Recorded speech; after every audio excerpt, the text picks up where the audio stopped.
प्रधानमंत्री सो निहाल। NID foundation के मुख्य संरक्षक एवं चंडीगढ़ यूनिवर्सिटी के चांसलर, मेरे मित्र श्री सतनाम सिंह संधू जी, एनआईडी फाउंडेशन के सभी सदस्यगण और सभी सम्मानित साथीगण, आप में से कुछ लोगों को पहले से जानने का, मिलने का अवसर मुझे मिलता रहा है। गुरुद्वारों में जाना, सेवा में समय देना, लंगर पाना, सिख परिवारों के घरों पर रहना, ये मेरे जीवन का एक बहुत बड़ा स्वाभाविक हिस्सा रहा है। यहां प्रधानमंत्री आवास में भी समय समय पर सिख संतों के चरण पड़ते रहते हैं और ये मेरा बड़ा सौभाग्य रहा है। उनकी संगत का सौभाग्य मुझे अक्सर मिलता रहता है। भाइयों और बहनों, जब मैं किसी विदेश यात्रा पर जाता हूं तो वहां भी जब सिख समाज के साथियों से मिलता हूं तो मन गर्व से भर उठता है। 2015 की मेरी कनाडा यात्रा आप में से कई लोगों को याद होगा और दल्ला जी तो मैं मुख्यमंत्री नहीं था तब से जानता हूं। ये कनाडा के लिए 4 दशकों में किसी भारतीय प्रधानमंत्री की पहली स्टैंड एलोन बायलैटरल विजिट थी और मैं केवल ओटावा और टोरंटो ही नहीं गया था। मुझे याद है तब मैंने कहा था कि मैं वैंकूवर जाऊंगा और मैं वहां जाना चाहता हूं। मैं वहां गया, गुरुद्वारा खालसा दीवान में मुझे माथा टेकने का सौभाग्य मिला। संगत के सदस्यों से बहुत अच्छी बातें हुई। इसी तरह 2016 में जब मैं ईरान गया तो वहां भी तेहरान में भाई गंगा सिंह सभा गुरुद्वारा जाने का मुझे सौभाग्य मिला। मेरे जीवन का एक और अविस्मरणीय क्षण फ्रांस में नव शपेल इंडियन मेमोरियल की मेरी यात्रा भी है। यह मेमोरियल विश्व युद्ध के समय भारतीय सैनिकों के बलिदान के लिए उन्हें श्रद्धांजलि देता है और इनमें भी एक बड़ी संख्या हमारे सिख भाइयों की थी। यह अनुभव इस बात का उदाहरण है कि कैसे हमारे सिख समाज ने भारत और दूसरे देशों के रिश्तों की एक मजबूत कड़ी बनने का काम किया है। मेरा सौभाग्य है कि आज मुझे इस कड़ी को और मजबूत करने का अवसर मिला है और मैं इसके लिए हर संभव प्रयास भी करता रहता हूं। साथियों, हमारे गुरुओं ने हमें साहस और सेवा की सीख दी है। दुनिया के अलग अलग हिस्सों में बिना किसी संसाधन के हमारे भारत के लोग गए और अपने श्रम से सफलता के मुकाम हासिल किए। यही स्पिरिट आज नए भारत की स्पिरिट बन गई है।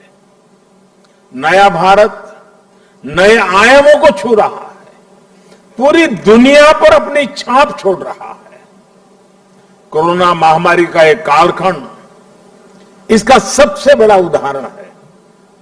महामारी की शुरुआत में पुरानी सोच वाले लोग भारत को लेकर चिंताएं जाहिर कर रहे थे।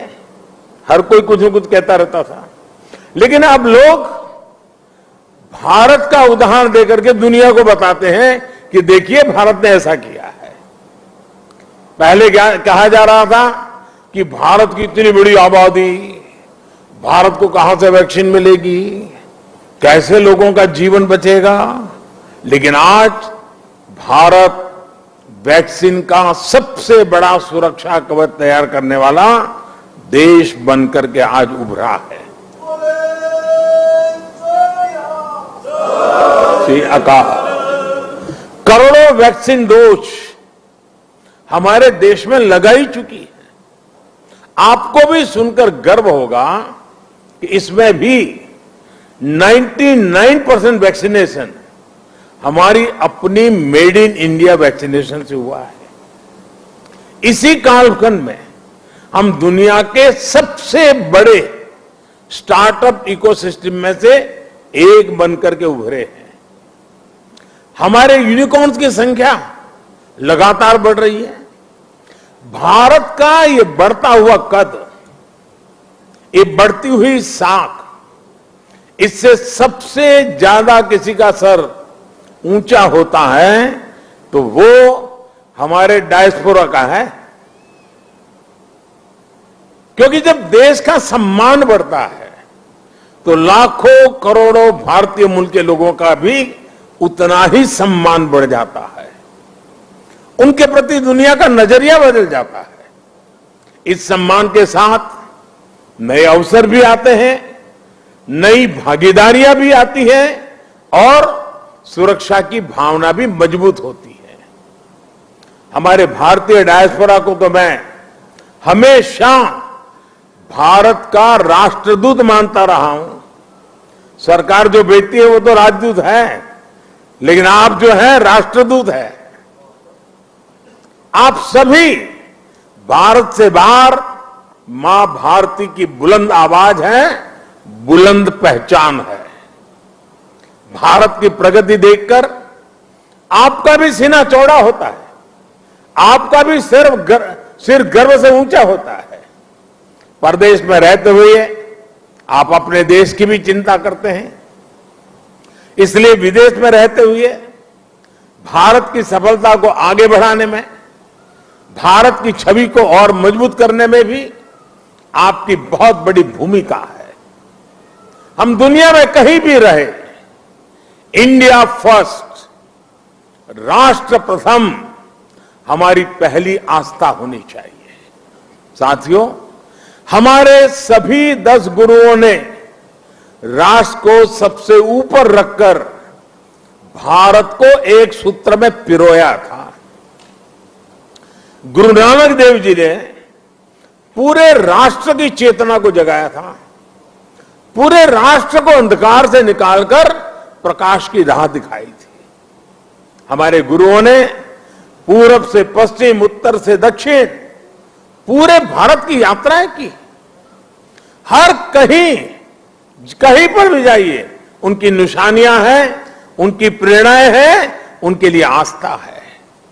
पंजाब में गुरुद्वारा हरमंदिर साहिब जी से लेकर उत्तराखंड में गुरुद्वारा हेमकुंड साहिब तक, महाराष्ट्र में गुरुद्वारा हुजूर साहिब से लेकर हिमाचल में गुरुद्वारा पांटा साहिब तक, बिहार में तख्त श्री पटना साहिब से लेकर गुजरात के कच्छ से गुरुद्वारा लखपत सिंह साहिब तक हमारे गुरुओं ने लोगों को प्रेरणा दी, अपनी चरण रथ से इस भूमि को पवित्र किया। इसलिए सिख परंपरा वास्तव में एक भारत श्रेष्ठ भारत की जीवंत परंपरा है।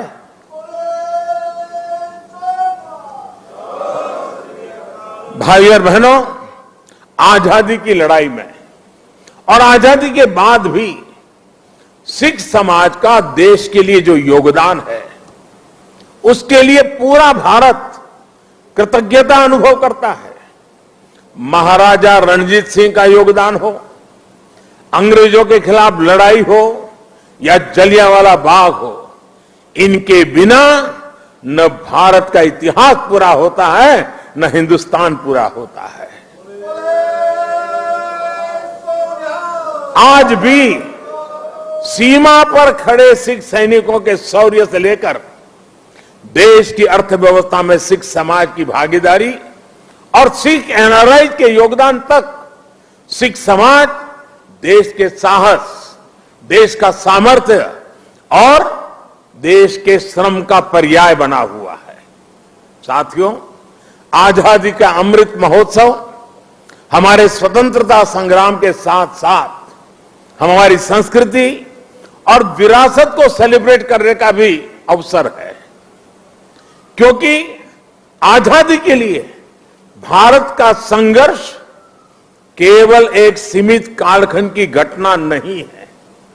इसके पीछे हजारों साल की चेतना और आदर्श जुड़ी थी। इसके पीछे आध्यात्मिक मूल्य और कितने ही तप त्याग जुड़े हुए थे। इसलिए आज देश जब एक तरफ आजादी का अमृत महोत्सव मनाता है, तो साथ ही लाल किले पर गुरु तेग बहादुर जी का 400वां प्रकाश पर्व भी मनाता है। श्री अकाल। गुरु तेग बहादुर जी के 400वें प्रकाश पर्व के पहले हमने गुरु नानक देव जी का 550वां प्रकाश पर्व भी पूरी श्रद्धा के साथ देश विदेश में मनाया था। गुरु गोविंद सिंह जी के 350वें प्रकाश पर्व का सौभाग्य भी हमें ही मिला था।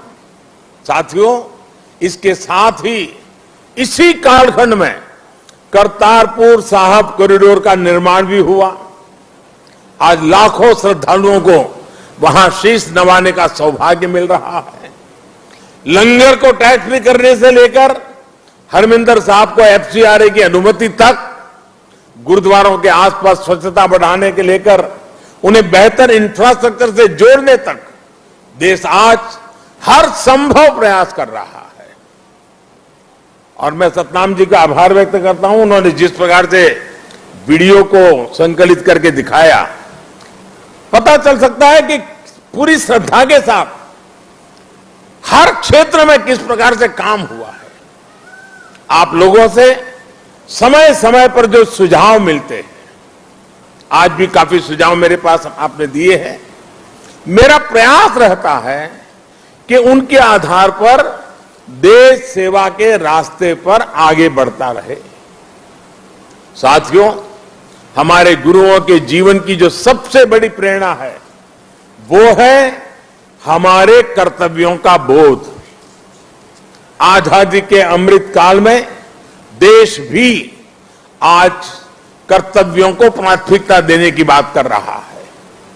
सबका साथ, सबका विकास, सबका विश्वास और सबका प्रयास, यही मंत्र हम सबको भारत के उज्जवल भविष्य को सुनिश्चित करता है। एक कर्तव्य केवल हमारे वर्तमान के लिए नहीं है, ये हमारे और हमारे देश के भविष्य के लिए भी है, ये हमारी आने वाली पीढ़ियों के लिए भी है। उदाहरण के तौर पर आज पर्यावरण देश और दुनिया के सामने एक बड़ा संकट है। इसका समाधान भारत की संस्कृति और संस्कारों में है। सिख समाज इसका जीता जागता उदाहरण है। सिख समाज में हम जितनी चिंता पिंड की करते हैं, उतनी ही पर्यावरण और प्लेनेट की भी करते हैं। प्रदूषण के खिलाफ प्रयास हो, कुपोषण से लड़ाई हो, या अपने सांस्कृतिक मूल्यों की रक्षा हो, आप सभी इसी तरह के हर प्रयास से जुड़े नजर आते हैं। इसी श्रृंखला में मेरा आपसे एक आग्रह भी और है। आप जानते हैं कि अमृत महोत्सव में देश ने के सभी जिलों में, यानी हर जिले में 75 अमृत सरोवर का संकल्प लिया है। आप भी अपने पिंडों में अमृत सरोवरों के निर्माण का अभियान चला सकते हैं। साथियों, हमारे गुरुओं ने हमें आत्मसम्मान और मानव जीवन के गौरव का जो पाठ पढ़ाया, उसका भी प्रभाव हमें हर सिख के जीवन में दिखता है। आजादी के अमृत काल में यही देश का भी संकल्प है। हमें आत्मनिर्भर बनना है। गरीब से गरीब व्यक्ति का जीवन बेहतर करना है। इन सब प्रयासों में आप सभी की सक्रिय भागीदारी होना और आप सबका सक्रिय योगदान होना बहुत अनिवार्य और आवश्यक है। मुझे पूरा भरोसा है गुरुओं के आशीर्वाद से हम सफल होंगे, जल्द एक नए भारत के लक्ष्य तक पहुंचेंगे। इसी संकल्प के साथ आप सभी को मैं बहुत बहुत धन्यवाद देता हूं। आपका यहां आना वो मेरे लिए संगत से भी बहुत ज्यादा है और इसलिए आपकी ये कृपा बनी रहे। और मैं हमेशा कहता हूं ये प्रधानमंत्री निवास स्थान ये मोदी का घर नहीं है, ये आपका अधिकार क्षेत्र है, ये आपका है। इसी भाव से, इसी अपनेपन से हमेशा हमेशा हम मिलकर के मां भारती के लिए, हमारे देश के गरीबों के लिए, हमारे देश के हर समाज के उत्थान के लिए हम अपना कार्य करते रहें। गुरुओं के हम आशीर्वाद हम पर बने रहें। इसी एक भावना के साथ मैं फिर एक बार आप सबका बहुत बहुत धन्यवाद करता हूं। वाहे गुरु का खालसा, वाहे गुरु के फतेह। बहुत धन्यवाद।